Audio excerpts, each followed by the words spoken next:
Hi, I'm Michael Mars, CEO of OnePassport. Well, here we are on Wednesday, the 22nd of December, the end of the year. A lot of people have already disappeared.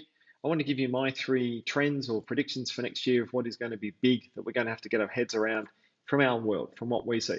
Number one, COVID-19 is not going anywhere. Do you remember this time last year, we all thought that we got through COVID. It was like, wow, how bad was 2020? Thank goodness we're out of those woods, let alone we didn't know what was coming in 2021.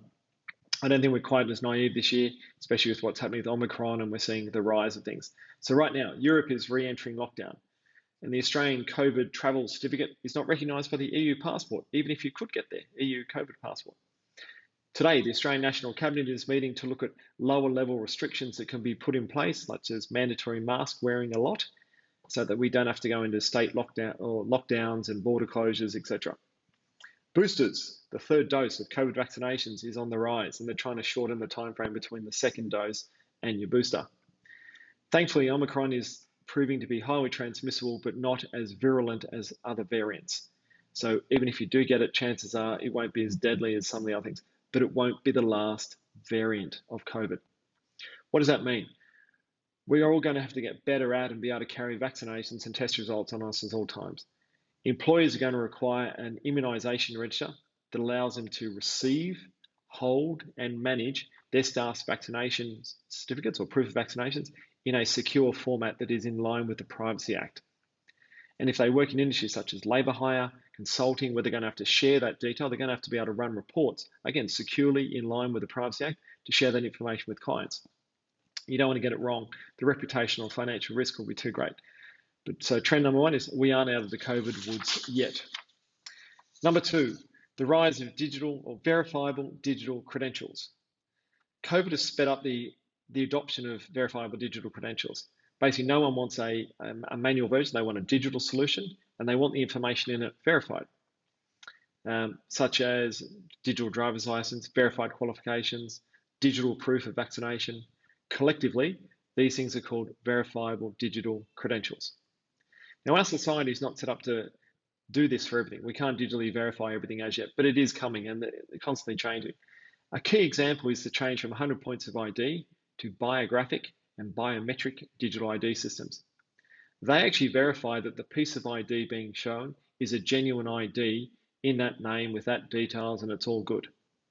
Secondly, they say that the person submitting it or holding it is the same person who's in the photo on the piece of ID, your passport, your driver's license. That is a whole new level of ID check. Imagine what that does for fraud, recruitment companies, regulated industries like health and aging that work with vulnerable people in the society. Wow, that really is a game changer. Let alone verifying people who are trying to enter Australia, such as international students, skilled migrants, Pacific Labour Scheme workers. Before they can get on a plane, they actually have to prove through biometric and biographic ID checks. Being able to verify that you have a verified ID, verified qualifications, verified immunisations, verified registrations, a whole range of other compliance-related data. That is what verifiable digital credentials do. The third prediction is the rise in multi-purpose verifiable digital credentials, or industry-led credentials is another way of looking at it. Now that we're carrying verified digital copies of information, like a digital driver's license, the next step is pulling some of these together and then saying, right, to be a doctor, a miner, a teacher, or an international student, this is what you require. These will become commonplace, especially in regulated industries like health, aged care, disability, mining, construction, education, security. The aim is that I can tick all the boxes once and I can go almost anywhere on site within my industry. Imagine if there was a health worker's credential that was recognised and supported by the AMA, the medical colleges, the ANMF, the College of Nursing, etc. And it shows verified qualification, registration, immunisation, right to work, so that a doctor, nurse, allied health professional, they can actually move between hospitals, health services, aged care providers without constantly being re-credentialed. How much time and money would that save to all involved, the individual, the organisations, etc.? Another example is international students. Imagine if there was an Australian international student credential that supported the international students to enter Australia. So we've had their ID verified, their vaccinations verified, all those things. It connected them to their education provider. Instead of them having to do one lot to the Australian government, one to the visa application, one at immigration, one to their university, etc. It's all one credential.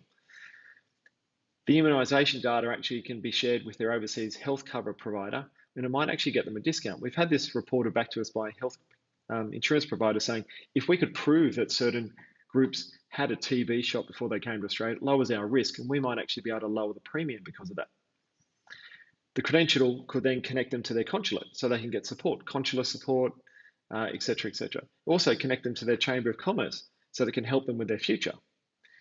Creating a rich and supported infrastructure around the international student, rather than each organisation within that ecosystem trying to get all this stuff done by themselves. How much time and cost savings would that be for the education provider, the agents, and other parts of the industry? Let alone the amazing experience that the students will go through. Now, the final example is when those credentials jump industry. For example, imagine an international student could use their international student credential to get casual work in aged care while studying. Or an international student who's studying nursing or medicine can use it as a healthcare worker's credential to actually get practical placement while they're studying or employment upon graduation. What about a job seeker's credential? To identify job seekers who have certain skills or interests in an area, to quickly plug them into upskilling in an education provider, and then to get them an employment outcome in an industry. Now we're really getting to what is possible through verifiable digital credentials. This is what OnePassport is working on. We're working on this with governments, with industry bodies, a number of industries. This is fascinating stuff to me anyway. I get to love I love what I do, which is great. If you think that this would float your industry or your employer or your organisation, please get in contact with us. Contact us via LinkedIn, contact us via the website. We're always looking for people who want to play in this space. This is where the world's going. Keep safe, Merry Christmas, and I look forward to seeing you next year. Bye.